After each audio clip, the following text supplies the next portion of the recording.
ಬದುಕಿನ ಎಲ್ಲ ಸಮಸ್ಯೆಗಳಿಗೆ ನಮ್ಮ ಆಲೋಚನೆಗಳೇ ಮೂಲ ಕಾರಣ. ಸರಿಯಾದ ಜ್ಞಾನವೇ ಬದುಕಿನ ಎಲ್ಲ ಸಮಸ್ಯೆಗಳಿಗೆ ಅತ್ಯುತ್ತಮವಾಗಿರುವಂತಹ ಪರಿಹಾರ. ನಿಸ್ವಾರ್ಥದಿಂದ ಮಾಡುವ ಯಾವ ಕೆಲಸವೂ ಕೂಡ ನಿಮ್ಮನ್ನು ನೋಯಿಸದು. ಬದುಕಿನಲ್ಲಿ ನಡೆಯುವುದೆಲ್ಲವೂ ಕೂಡ ನಿನ್ನ ಕರ್ಮದ ಫಲವೇ ಆಗಿರುತ್ತದೆ. ಹಾಗಾಗಿ ಮಾಡುವಂತಹ ಕರ್ಮವನ್ನು ಸರಿಯಾದ ರೀತಿಯಲ್ಲಿ ನೀನು ಮಾಡುವುದನ್ನು ನೋಡು. ಆಗ ನಿನ್ನ ಜೀವನದಲ್ಲಿ ಆಗುವುದೆಲ್ಲ ಒಳ್ಳೆಯದೇ ಆಗುತ್ತದೆ. ನಾನು ಮಾತ್ರವೇ ಎನ್ನುವ ಅಹಂಕಾರವನ್ನು ಬಿಟ್ಟಾಗ ಮಾತ್ರ ಪ್ರಪಂಚ ನೀಡುವಂತಹ ಖುಷಿ ನಿನಗೆ ಸಿಗುತ್ತದೆ. ಪ್ರತಿದಿನವೂ ಕೂಡ ನಿನ್ನನ್ನು ನೀನು ಸುಧಾರಿಸಿಕೊಳ್ಳಲು ಪ್ರಯತ್ನಿಸು.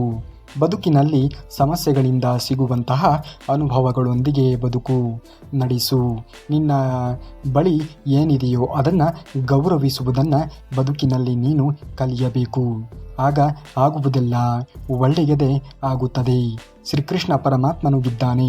ಅವನು ಹೇಳಿರುವಂತಹ ಒಂದಿಷ್ಟು ಅಂಶವನ್ನು ಈ ವಿಡಿಯೋದಲ್ಲಿ ನಾವು ಕವರ್ ಮಾಡುವಂತಹ ಕೆಲಸವನ್ನು ಮಾಡಿದ್ದೇವೆ.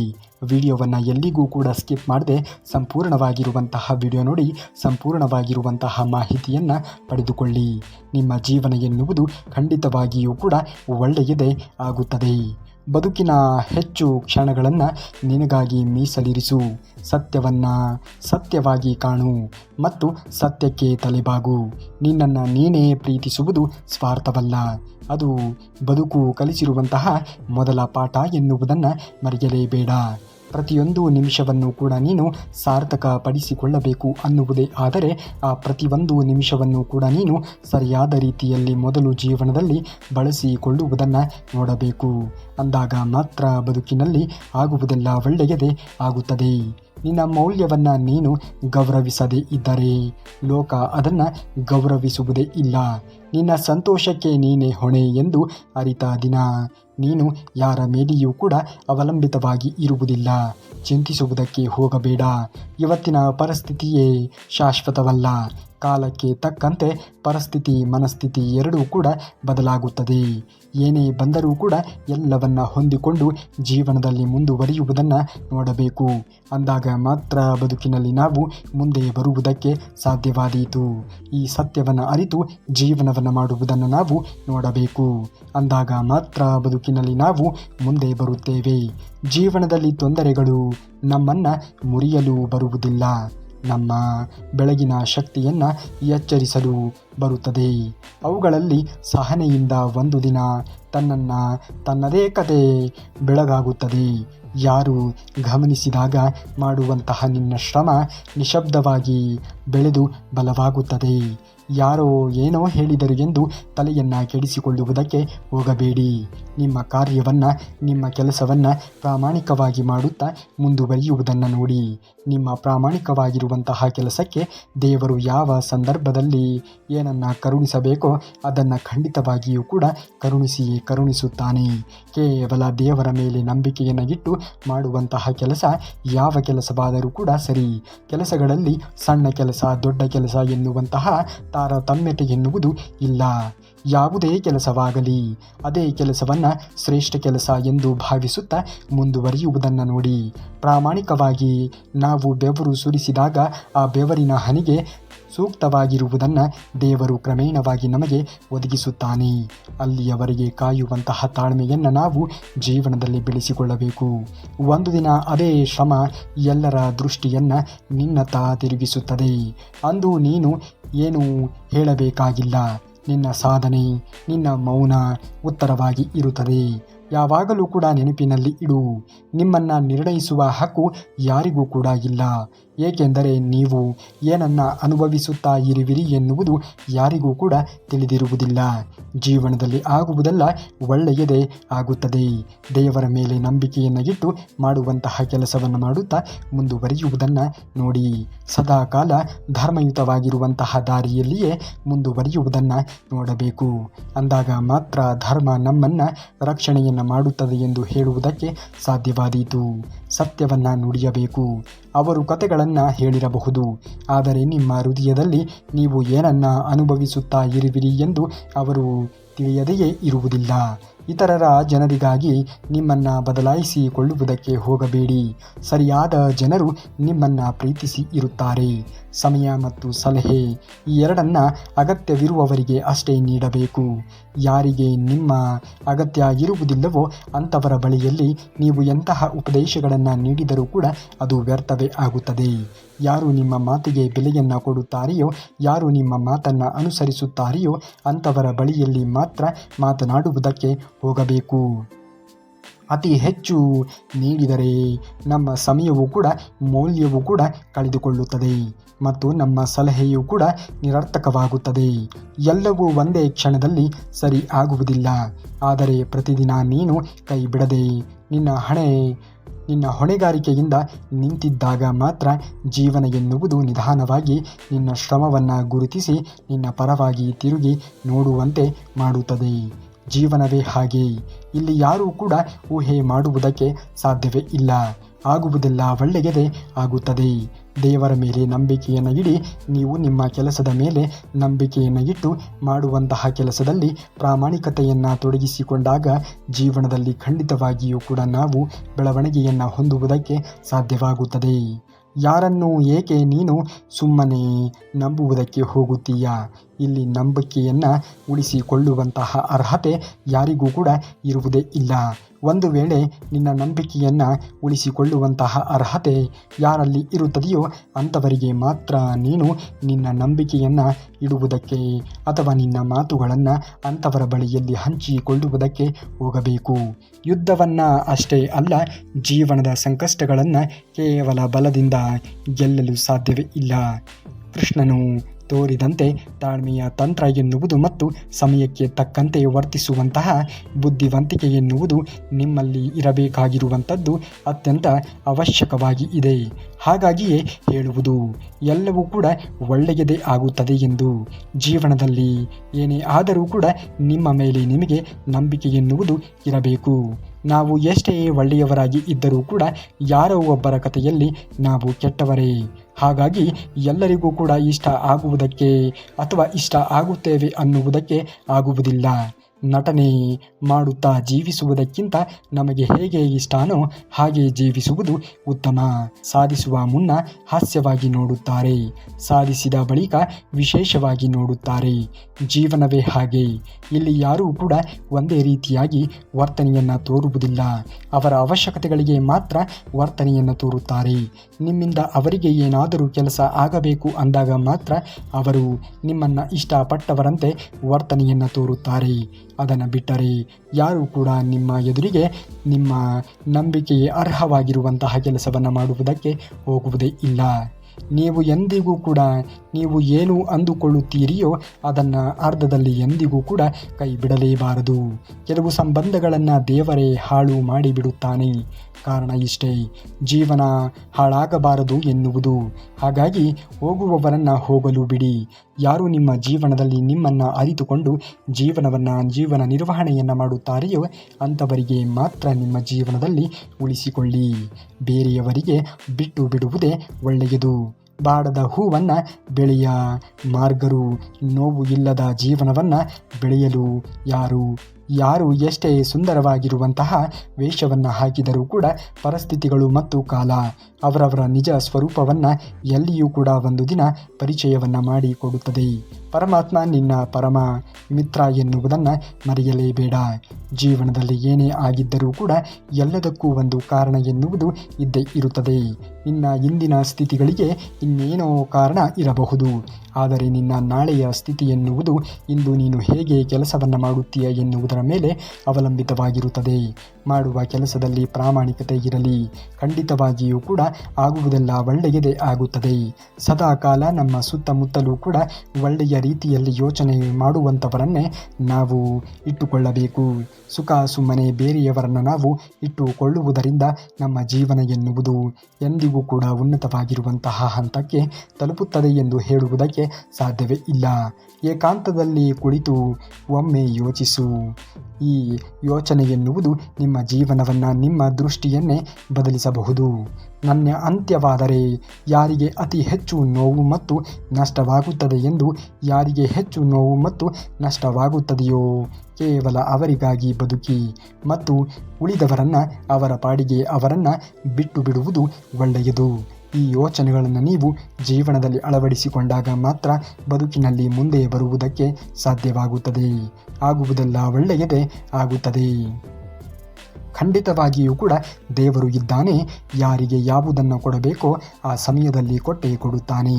ಜೀವನವನ್ನು ಸರಿಯಾಗಿ ಅರ್ಥ ಮಾಡಿಕೊಂಡವರಿಗೆ ಬದುಕುವುದು ಯಾರೂ ಹೇಳಿ ಕೊಡಬೇಕಾಗಿಲ್ಲ. ಏಕೆಂದರೆ ಅವರು ಸೋತಾಗ ಕುಗ್ಗುವುದಿಲ್ಲ, ಯಾರನ್ನೂ ಕೂಡ ದೂರುವುದೂ ಇಲ್ಲ, ಯಾವುದನ್ನೂ ಕೂಡ ಬಯಸುವುದೂ ಇಲ್ಲ. ಎಲ್ಲವೂ ಕೂಡ ಒಳ್ಳೆಯದೇ ಆಗುತ್ತದೆ. ಅರ್ಥ ಮಾಡಿಕೊಂಡು ಜೀವನವನ್ನು ನಿರ್ವಹಿಸುವುದನ್ನು ನೋಡಿ. ಎಲ್ಲವೂ ನಿಮ್ಮ ಹಣೆಬರಹದಲ್ಲಿ ಬರೆದಿದ್ದರೆ ಎಲ್ಲವೂ ಕೂಡ ಬಂದು ತಲುಪುತ್ತದೆ. ಯಾವುದಕ್ಕೂ ಕೂಡ ಅಂಜುವುದಕ್ಕೆ, ಅಂಟಿಕೊಳ್ಳುವುದಕ್ಕೆ ಹೋಗಬೇಡಿ. ಏನೇ ಆದರೂ ಕೂಡ ದುಃಖಿಸುವುದಕ್ಕೆ ಹೋಗಬಾರದು. ದಾರಿ ತಪ್ಪಿಯೂ ಕೂಡ ಎಂದಿಗೂ ಕೂಡ ಬದುಕುವುದಿಲ್ಲ. ಕೆಟ್ಟ ಅಭ್ಯಾಸಗಳು, ಕೆಟ್ಟ ಕೆಲಸಗಳಿಂದ ನಮ್ಮ ಜೀವನ ಎನ್ನುವುದು ನಡೆಯುತ್ತದೆ ಎಂದು ಊಹೆಯನ್ನು ಮಾಡುವುದಕ್ಕೆ ಸಾಧ್ಯವೇ ಇಲ್ಲ. ಆದರೆ ಒಳ್ಳೆಯ ಕೆಲಸಗಳನ್ನು ಮಾಡಿ ಒಳ್ಳೆಯ ಫಲಿತಾಂಶವನ್ನು ಜೀವನದಲ್ಲಿ ಪಡೆದುಕೊಳ್ಳಬಹುದು.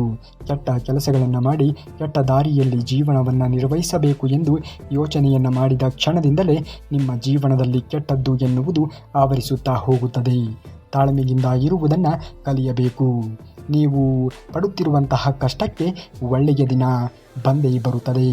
ದುರ್ಜನರ ಪಾಪದ ಕೊಡ ತುಂಬುವವರೆಗೆ ಅಹಂಕಾರದಲ್ಲಿ ಆರ್ಭಟಿಸುತ್ತಾರೆ. ಜೀವನದಲ್ಲಿ ಎಲ್ಲರಿಗೂ ಒಂದೊಂದು ಸಮಯ, ಸಂದರ್ಭ ಎನ್ನುವುದು ಒದಗಿ ಬಂದೇ ಬರುತ್ತದೆ. ಆ ಸಂದರ್ಭ ಎನ್ನುವುದು ಕೂಡಿ ಬಂದಾಗ ನೀವು ಎಂತಹ ಒಳ್ಳೆಯ ಕೆಲಸಗಳನ್ನು, ಎಂತಹ ಕೆಟ್ಟ ಕೆಲಸಗಳನ್ನು ಮಾಡಿದರೂ ಕೂಡ ಅದಕ್ಕೆ ಪೂರಕವಾಗಿರುವಂತಹ ಪ್ರತಿಫಲವನ್ನು ದೇವರು ಕರುಣಿಸಿಯೇ ಕರುಣಿಸುತ್ತಾನೆ.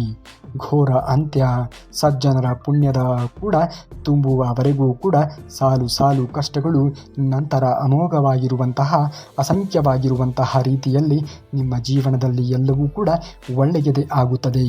ದೇವರ ಮೇಲೆ ನಂಬಿಕೆಯನ್ನು ಇಡಿ. ನೀವು ಮಾಡುತ್ತಿರುವಂತಹ ಕೆಲಸದಲ್ಲಿ ಪ್ರಾಮಾಣಿಕತೆಯನ್ನು ವಹಿಸಿಕೊಳ್ಳುವುದನ್ನು ನೋಡಿ. ದೇವರು ನಿಮ್ಮ ಪ್ರಾಮಾಣಿಕತೆಗೆ, ನೀವು ಯಾರಿಗೂ ಕೂಡ ದ್ರೋಹವನ್ನು ಮಾಡದೇ ಇದ್ದ ಪಕ್ಷದಲ್ಲಿ ಎಲ್ಲವನ್ನೂ ಕೂಡ ಒಳ್ಳೆಯದಾಗಿಯೇ ದೇವರು ಮಾಡುತ್ತಾನೆ. ಎಂದಿಗೂ ಕೂಡ ದೇವರು ಯಾರಿಗೂ ಮೋಸವನ್ನು ಮಾಡುವುದಕ್ಕೆ ಹೋಗುವುದೇ ಇಲ್ಲ. ಆ ತಿಳುವಳಿಕೆ ಎನ್ನುವುದು ನಿನ್ನಲ್ಲಿ ಬರಬೇಕಾಗಿರುವಂಥದ್ದು ತುಂಬಾ ಅವಶ್ಯಕವಿದೆ ನೋಡಿ. ಜೀವನದಲ್ಲಿ ಅತಿ ಕಠಿಣವಾಗಿರುವಂತಹ ಸಂದರ್ಭಗಳು ಎದುರಾದಾಗ ಮನಸ್ಸಿನ ಯಾವುದೋ ಒಂದು ಮೂಲೆಯಲ್ಲಿ ಎಲ್ಲವೂ ಒಳ್ಳೆಯದೇ ಆಗುತ್ತದೆ ಎಂಬ ಧ್ವನಿ ಕೇಳಿ ಬರುತ್ತದೆ. ಆ ಧ್ವನಿಯ ಮೂಲ ಸ್ವಯಂ ಭಗವಂತನದ್ದೇ, ಭಗವಂತ ಶ್ರೀಕೃಷ್ಣ ಪರಮಾತ್ಮನದ್ದೇ ಆಗಿರುತ್ತದೆ ಎನ್ನುವುದನ್ನು ಮರೆಯಲೇಬೇಡಿ. ಭಗವಂತ ಶ್ರೀಕೃಷ್ಣ ಪರಮಾತ್ಮನನ್ನು ನಂಬಿ ಮಾಡುವಂತಹ ಕೆಲಸವನ್ನು ಮಾಡಿ ಎಲ್ಲವೂ ಕೂಡ ಒಳ್ಳೆಯದೇ ಆಗುತ್ತದೆ. ಕೆಟ್ಟವರಿಗೆ ಕಾಲ ಸಮಯಕ್ಕೆ ಹೇಗೆ ಕಾಲು ಎಳೆಯುತ್ತದೆಯೋ ಹಾಗೆಯೇ ಒಳ್ಳೆಯವರಿಗೆ ಕಾಲ ಸಮಯಕ್ಕೆ ಸರಿಯಾಗಿ ಕೈ ಹಿಡಿಯುತ್ತದೆ. ಏಕಾಂಗಿಯಾಗಿ ಇರುವುದನ್ನು ಕಲಿಯಿರಿ. ಅಂದಾಗ ಮಾತ್ರ ಯಶಸ್ಸು ಎನ್ನುವುದು ನಿಮ್ಮ ಬೆನ್ನಟ್ಟುವುದಕ್ಕೆ ಸಾಧ್ಯವಾಗುತ್ತದೆ ಎನ್ನುವುದನ್ನು ಮರೆಯಲೇಬೇಡಿ. ಎಲ್ಲವೂ ಒಳ್ಳೆಯದೇ ಆಗುತ್ತದೆ. ಕಾಲ ಸಮಯ ಎನ್ನುವುದು ಕೂಡಿ ಬರಬೇಕು ಅಷ್ಟೇ. ಅಲ್ಲಿಯವರೆಗೆ ಕಾಯುವ ತಾಳ್ಮೆ ನಿಮ್ಮಲ್ಲಿ ಇರಬೇಕು. ಜನರು ನಿಮ್ಮನ್ನು ತೊರೆದಾಗ ನೀವು ನಿಮ್ಮ ಕೆಲಸಗಳನ್ನು ಒಂಟಿಯಾಗಿ ಮಾಡಲು ಸಮರ್ಥರು ಎಂದು ಅರ್ಥ ಮಾಡಿಕೊಳ್ಳಿ. ಬದುಕು ಕೆಸರಾಗಿ ಇದ್ದರೂ ಕೂಡ ಪರವಾಗಿಲ್ಲ, ಆದರೆ ನೀವು ತಾವರೆಯಂತೆ ಬದುಕಿ. ಯಾರೋ ಏನೋ ಹೇಳುತ್ತಿದ್ದಾರೆ ಎಂದು ನಿಮ್ಮ ಜೀವನವನ್ನು ವ್ಯರ್ಥವಾಗಿ ಕಳೆಯುವುದಕ್ಕೆ ಹೋಗಬೇಡಿ. ನಿಮ್ಮ ದಿನದ ಅತ್ಯಮೂಲ್ಯವಾಗಿರುವಂತಹ ಸಮಯವನ್ನು ಬೇರೆಯವರ ಬಗ್ಗೆ ಯೋಚನೆಗಳನ್ನು ಮಾಡುವುದಕ್ಕೆ ವಿನಿಯೋಗ ಮಾಡಿಕೊಳ್ಳುವುದಕ್ಕೆ ಹೋಗಲೇಬೇಡಿ. ಏಕೆಂದರೆ ತಾವರೆಯೂ ಕೂಡ ಕೆಸರಲ್ಲಿಯೇ ಹುಟ್ಟಿ ಕೆಸರಲ್ಲಿಯೇ ಬೆಳೆದರೂ ಸಹ ತಾನು ಕೆಸರಾಗದೆ ತಾವರೆ ಹಾಗೆಯೇ ಉಳಿದು ಬಿಡುತ್ತದೆ. ಅರ್ಥವಿಲ್ಲದ ಮಾತುಗಳಿಗೆ ಎಷ್ಟೇ ಸಮಯವನ್ನು ನೀಡಿದರೂ ಕೂಡ ಅದು ಜೀವನದಲ್ಲಿ ವ್ಯರ್ಥವೇ ಆಗುತ್ತದೆ. ಹಾಗಾಗಿ ಯಾರು ನಿಮ್ಮ ಮಾತನ್ನು ಅರ್ಥ ಮಾಡಿಕೊಳ್ಳುತ್ತಾರೆಯೋ ಅಂಥವರಿಗಾಗಿ ಸಮಯವನ್ನು ಮೀಸಲಿಡುವುದರಲ್ಲಿ ಅರ್ಥ ಎನ್ನುವುದು ಇರುತ್ತದೆ. ಜೀವನದಲ್ಲಿ ನಿಮ್ಮನ್ನು ಅರ್ಥ ಮಾಡಿಕೊಳ್ಳದವರ ಜೊತೆಗೆ ಸಮಯ ಸಮಯವನ್ನು ಕಳೆದರೆ ನಿಮ್ಮ ಜೀವನ ವ್ಯರ್ಥವಾಗುತ್ತದೆ. ಯಾರಾದರೂ ನಿಮಗೆ ನೋಯಿಸಿದರೆ ದುಃಖ ಪಡಬೇಡಿ. ಯಾವ ಮರ ಸಿಹಿಯಾದ ಹಣ್ಣುಗಳನ್ನು ಕೊಡುತ್ತದೆಯೋ ಅದೇ ಮರಕ್ಕೆ ಜನರು ಕಲ್ಲನ್ನು ಎಸೆಯುತ್ತಾರೆ. ಜೀವನದಲ್ಲಿ ಸರಿಯಾದ ಮರವನ್ನು ಬೆಳೆಸಿಕೊಳ್ಳುವುದನ್ನು ನೋಡಬೇಕು. ಸರಿಯಾದ ವಾತಾವರಣವನ್ನು ಜೀವನದಲ್ಲಿ ಸೃಷ್ಟಿ ಮಾಡಿಕೊಳ್ಳಬೇಕು. ಸರಿಯಾದ ವ್ಯಕ್ತಿತ್ವವನ್ನು ನಮ್ಮ ಜೀವನದಲ್ಲಿ ನಾವು ಗುರುತಿಸಬೇಕು. ಆ ಗುರುತಿಸುವಿಕೆಯಲ್ಲಿ ನಾವು ಎಂದಿಗೂ ಕೂಡ ಎಡುವುದಕ್ಕೆ ಹೋಗಲೇಬಾರದು. ಒಳ್ಳೆಯ ಸಂಬಂಧಗಳನ್ನು ಪ್ರೀತಿ ಕೊಟ್ಟು ಉಳಿಸಿಕೊಳ್ಳೋಣ. ಕೆಟ್ಟ ಸಂಬಂಧಗಳನ್ನು ನಾವು ಜೀವನದಲ್ಲಿ ಮೌನವಾಗಿ ಇದ್ದುಕೊಂಡು ಕಳೆದುಕೊಳ್ಳೋಣ. ಮೌನಕ್ಕಿಂತ ಒಳ್ಳೆಯ ಉತ್ತರ ಎನ್ನುವುದು ಇಲ್ಲ. ಕ್ಷಮಿಸುವುದಕ್ಕಿಂತ ದೊಡ್ಡ ಶಿಕ್ಷೆ ಇಲ್ಲ. ಮನಸ್ಸಿಗಿಂತ ಒಳ್ಳೆಯ ಸ್ನೇಹಿತ ಇಲ್ಲ. ಕೋಪಕ್ಕಿಂತ ದೊಡ್ಡ ಶತ್ರು ಇಲ್ಲ. ತಾಳ್ಮೆಗಿಂತ ದೊಡ್ಡ ಪರಿಹಾರ ಎನ್ನುವುದು ಇಲ್ಲ. ಜೀವನದಲ್ಲಿ ಪರಿಹಾರವನ್ನು ನಾವು ಕಂಡುಕೊಳ್ಳಬೇಕು. ಅಂದರೆ ಜೀವನದಲ್ಲಿ ತಾಳ್ಮೆಯನ್ನು ತೆಗೆದುಕೊಳ್ಳಬೇಕಾಗಿರುವುದು ನಮ್ಮ ಆದ್ಯ ಕರ್ತವ್ಯ ಎನ್ನುವುದನ್ನು ಮರೆಯಲೇಬಾರದು.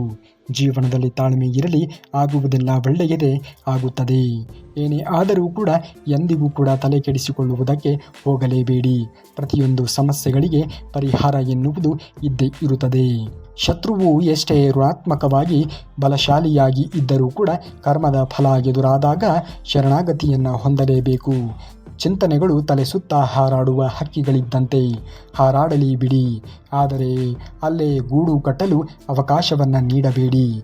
ಬದುಕು ಹೇಗಿರಬೇಕು ಅಂದರೆ ಯಾವುದಕ್ಕೂ ಕೂಡ ನಾವು ಅಪೇಕ್ಷೆಯನ್ನು ಪಡುವುದಕ್ಕೆ ಹೋಗಲೇಬಾರದು. ಬದುಕಿನಲ್ಲಿ ಏನೇ ಬಂದರೂ ಕೂಡ ಎಲ್ಲವನ್ನ ಸಮಾನವೊಂದು ಮನಸ್ಥಿತಿಯಿಂದ ಸ್ವೀಕರಿಸುವಂತಹ ಗುಣವನ್ನು ನಾವು ಜೀವನದಲ್ಲಿ ಬೆಳೆಸಿಕೊಳ್ಳಬೇಕು. ಅಂದಾಗ ಮಾತ್ರ ಬದುಕಿನಲ್ಲಿ ನಾವು ಮುಂದೆ ಬರುವುದಕ್ಕೆ ಸಾಧ್ಯವಾದೀತು. ಬೆಳಕು ಇದ್ದಾಗ ದೃಢ ನಿರ್ಧಾರ ಎನ್ನುವುದು ಇರಬೇಕು. ರಾತ್ರಿ ಮಲಗುವಾಗ ಆತ್ಮತೃಪ್ತಿ ಎನ್ನುವುದು ಇರಬೇಕು. ಯಾರಿಗೂ ಏನನ್ನ ಕೊಟ್ಟೆ ಎಂದು ಅಹಂಕಾರವನ್ನು ಪಡಬೇಡ. ಯಾರಿಗೆ ಗೊತ್ತು ನೀನು ಕೊಡುತ್ತಿರುವೆಯೋ ಅಥವಾ ಹಳೆಯ ಜನ್ಮದ ಸಾಲವನ್ನು ಇಂದಿನ ಜನ್ಮದಲ್ಲಿ ತೀರಿಸುತ್ತಾಗಿರುವೆಯೋ ಎಂದು. ಹಾಗಾಗಿ ನೀನು ಇವತ್ತು ಏನೇ ಅನುಭವಿಸಿದರೂ ಕೂಡ ಅದಕ್ಕೆ ಇನ್ನೇನೋ ಕಾರಣ ಎನ್ನುವುದು ಇದ್ದೇ ಇರುತ್ತದೆ. ದೇವರ ಮೇಲೆ ನಂಬಿಕೆಯನ್ನು ಇಡಿ. ನಿಮ್ಮ ಕೆಲಸ ಕಾರ್ಯಗಳಲ್ಲಿ ಪ್ರಾಮಾಣಿಕತೆಯನ್ನು ವಹಿಸಿಕೊಳ್ಳುವುದನ್ನು ನೋಡಿ. ಎಲ್ಲವೂ ಕೂಡ ಆಗ ಒಳ್ಳೆಯದೇ ಆಗುತ್ತದೆ. ಇತರರ ಬಗ್ಗೆ ಕೋಪ ಮುಂದುವರಿಸುವುದು ಅಂದರೆ ಬೇರೆಯವರ ಮೇಲೆ ಎಸೆಯಲು ಕೆಂಡಗಳನ್ನು ಕೈಯಲ್ಲಿ ಹಿಡಿದಂತೆಯೇ ಆಗುವುದು. ಆದ್ದರಿಂದ ಮೊದಲು ನಿಮ್ಮ ಕೈ ಸುಡುತ್ತದೆ ಎನ್ನುವುದನ್ನು ಮರೆಯಲೇಬೇಡಿ. ಆದರೆ ಒಳ್ಳೆಯ ಕೆಲಸಗಳನ್ನು ಮಾಡಿ. ಅದನ್ನು ಹೊರತುಪಡಿಸಿ ಕೆಟ್ಟ ಕೆಲಸಗಳನ್ನು ಯಾರಿಗೂ ಕೂಡ ಮಾಡುವುದಕ್ಕೆ ಹೋಗಲೇಬೇಡಿ. ಏಕೆಂದರೆ ಕೆಟ್ಟದ್ದರ ಪರಿಣಾಮ ಎನ್ನುವುದು ಘನಘೋರಕರವಾಗಿ ಇರುತ್ತದೆ ಎನ್ನುವುದನ್ನು ಎಂದಿಗೂ ಕೂಡ ಮರೆಯಲೇಬೇಡಿ. ನೀವು ಈ ವಿಡಿಯೋವನ್ನು ಇಲ್ಲಿಯವರೆಗೆ ನೋಡಿದ್ದರೆ ತಪ್ಪದೇ ವಿಡಿಯೋಗೆ ಹೈಪ್ ಮಾಡೋದನ್ನು ಮಾತ್ರ ಮರೆಯಬೇಡಿ. ಭೂಮಿಯ ಮೇಲೆ ಹೇಗೆ ಋತುವಿನ ಬದಲಾವಣೆ ಎನ್ನುವುದು ಆಗುತ್ತದೆಯೋ ಹಾಗೆಯೇ ಮನುಷ್ಯರ ಜೀವನದಲ್ಲಿಯೂ ಸಹ ಸುಖ ದುಃಖಗಳು ಬಂದು ಹೋಗುತ್ತವೆ. ಆ ಸುಖ ದುಃಖಗಳು ಬಂದು ಹೋಗುವಾಗ ಎರಡನ್ನೂ ಕೂಡ ಸಮಾನವೊಂದು ಮನಸ್ಥಿತಿಯಿಂದ ಸ್ವೀಕರಿಸುವುದನ್ನು ನಾವು ಜೀವನದಲ್ಲಿ ಕಲಿತಾಗ ಮಾತ್ರ ಬದುಕಿನಲ್ಲಿ ಮುಂದೆ ಬರುವುದಕ್ಕೆ ಸಾಧ್ಯವಾಗುತ್ತದೆ. ಮನಸ್ಸು ಬಿಚ್ಚಿ ನಗುವುದು ಯಾರಿಗೂ ಕೂಡ ಕೇಡು ಬಗೆಯದೆಯೇ ಎಲ್ಲರಿಗೂ ಕೂಡ ಪ್ರೀತಿ ಪಾತ್ರರಾಗುವುದು ಒಬ್ಬ ವ್ಯಕ್ತಿಯ ಯಶಸ್ಸಿನ ಅಳತೆ. ಹೋಲಲು ಅವಕಾಶಗಳು ಹೆಚ್ಚಿನ ಸಂದರ್ಭದಲ್ಲಿ ದೂರದೃಷ್ಟಿ ಇಲ್ಲವೇ ಸೋಗಿನಲ್ಲಿ ಬರುತ್ತವೆ. ಅಂತಹ ಸೋಲು ನಿನ್ನ ಜೀವನದಲ್ಲಿ ಈಗ ಎದುರಾಗಿ ಇದ್ದರೆ ಖಂಡಿತವಾಗಿಯೂ ಕೂಡ ಮುಂದೆ ಒಂದು ದಿನ ಒಳ್ಳೆಯ ಸಮಯ ಎನ್ನುವುದು ಬಂದೇ ಬರುತ್ತದೆ. ಇದನ್ನು ಅರ್ಥ ಮಾಡಿಕೊಂಡವರು ಬದುಕಿನಲ್ಲಿ ಗೆಲ್ಲುತ್ತಾರೆ. ನೀವು ಹೆದರುವಂತಹ ಸನ್ನಿವೇಶ ಎದುರಾಗಿದೆ ಅಂದರೆ ಅದು ನೀವು ಧೈರ್ಯವಂತರಾಗಲು ನಿಮಗೆ ದೊರೆತ ಅವಕಾಶವೇ ಸರಿ. ಬೇರೆಯವರಿಗೆ ನಮ್ಮನ್ನು ಹೋಲಿಸಿ ಕೊಳ್ಳುವುದು ನಮಗೆ ನಾವೇ ಮಾಡಿಕೊಂಡಂತಹ ಅಪಮಾನ ಅನ್ನುವುದನ್ನು ಮರೆಯಲೇಬೇಡಿ. ಜೀವನದಲ್ಲಿ ಎಲ್ಲವೂ ಕೂಡ ಒಳ್ಳೆಯದೇ ಆಗುತ್ತದೆ. ನಿನ್ನ ಮೇಲೆ ನಿನಗೆ ನಂಬಿಕೆ ಎನ್ನುವುದು ಇರಲಿ. ನಿನ್ನ ಕೆಲಸ ಕಾರ್ಯದ ಮೇಲೆ ಎಂದಿಗೂ ಕೂಡ ಹತಾಶೆಯನ್ನು ತೋರಿಸುವುದಕ್ಕೆ ಹೋಗಲೇಬೇಡ. ಅದೇ ಕೆಲಸದಲ್ಲಿ ನೀನು ಮುಂದುವರಿಯುವುದನ್ನು ನೋಡಬೇಕು. ಅದೇ ಕೆಲಸದಲ್ಲಿ ನೀನು ಜೀವನವನ್ನು ಕಟ್ಟಿಕೊಳ್ಳುವುದನ್ನು ನೋಡಬೇಕು. ನಮ್ಮದೇ ವ್ಯಕ್ತಿತ್ವ ರೂಪಿಸಿಕೊಂಡು ಇತರರಿಗೆ ಪ್ರೇರಣೆಯಾಗಲು ಯತ್ನಿಸಬೇಕು. ಮೌನ ಮತ್ತು ಮುಗುಳ್ನಗೆಗೆ ಶಕ್ತಿಶಾಲಿ ಸಾಧನಗಳು. ಮುಗುಳ್ನಗೆ ಸಮಸ್ಯೆಗಳನ್ನು ದೂರ ಮಾಡಿದರೆ ಮೌನವು ಸಮಸ್ಯೆಗಳನ್ನು ಉದ್ಭವಿಸದಂತೆ ತಡೆಯುತ್ತದೆ.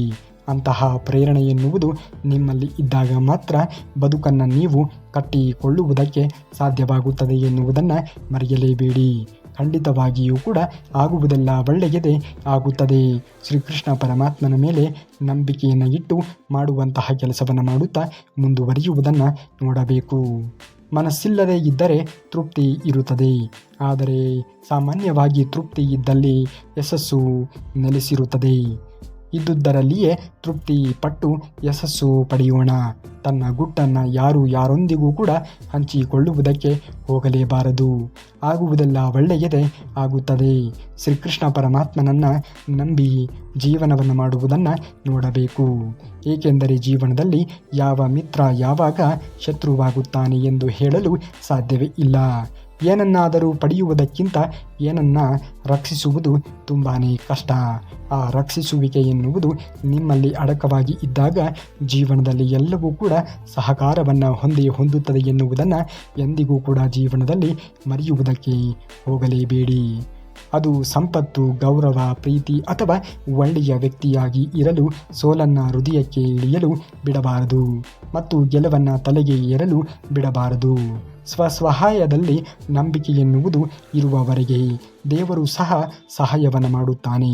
ಹೀಗಾಗಿ ಜಯದ ಮೊದಲ ಗುಟ್ಟು ಆತ್ಮವಿಶ್ವಾಸವೇ ಆಗಿರುತ್ತದೆ ಎನ್ನುವುದನ್ನು ಎಂದಿಗೂ ಕೂಡ ಮರೆಯಲೇಬೇಡಿ. ಆತ್ಮವಿಶ್ವಾಸ ಎನ್ನುವುದು ನಿಮ್ಮಲ್ಲಿ ಗಟ್ಟಿಯಾಗಿ ಇದ್ದಾಗ ಯಾರೇ ಏನೇ ಕುತಂತ್ರವನ್ನು ಮಾಡಿದರೂ ಕೂಡ ಅವರು ಏನನ್ನ ಮಾಡುವುದಕ್ಕೆ ಸಾಧ್ಯವೇ ಆಗುವುದಿಲ್ಲ. ನಿಮ್ಮ ಮೇಲೆ ನಿಮಗೆ ಆತ್ಮವಿಶ್ವಾಸ ಎನ್ನುವುದು ಗಟ್ಟಿಯಾಗಿ ಬೆಳೆಸಿಕೊಳ್ಳುವುದನ್ನು ನೋಡಿ. ಆಗ ಖಂಡಿತವಾಗಿಯೂ ಕೂಡ ಆಗುವುದೆಲ್ಲ ಒಳ್ಳೆಯದೇ ಆಗುತ್ತದೆ. ದೇವರ ಮೇಲೆ ನಂಬಿಕೆಯನ್ನು ಇಡಿ. ನೀವು ಮಾಡುವಂತಹ ಕೆಲಸದಲ್ಲಿ ಪ್ರಾಮಾಣಿಕತೆಯನ್ನು ವಹಿಸಿಕೊಳ್ಳಿ. ಎಲ್ಲವೂ ಕೂಡ ಒಳ್ಳೆಯದೇ ನೀವು ಬಯಸಿದಂತೆ ಆಗುವುದು. ನೀವೇನಾದರೂ ಶ್ರೀಕೃಷ್ಣ ಪರಮಾತ್ಮನ ಭಕ್ತರೇ ಆಗಿದ್ದರೆ ತಪ್ಪದೆ ಈ ವಿಡಿಯೋಗೆ ಒಂದು ಲೈಕನ್ನು ಮಾಡಿ ಹಾಗೂ ಜೈ ಶ್ರೀಕೃಷ್ಣ ಪರಮಾತ್ಮ ಎಂದು ಕಮೆಂಟನ್ನು ಮಾಡಿ. ಇನ್ನು ನಾಳೆಯ ಶ್ರೀಕೃಷ್ಣ ಪರಮಾತ್ಮನ ಮತ್ತಷ್ಟು ವಚನಾಮೃತದೊಂದಿಗೆ ನಿಮ್ಮ ಮುಂದೆ ಬರುವವರೆಗೆ ಧನ್ಯವಾದ. ಕರುನಾಡಿಗೆ.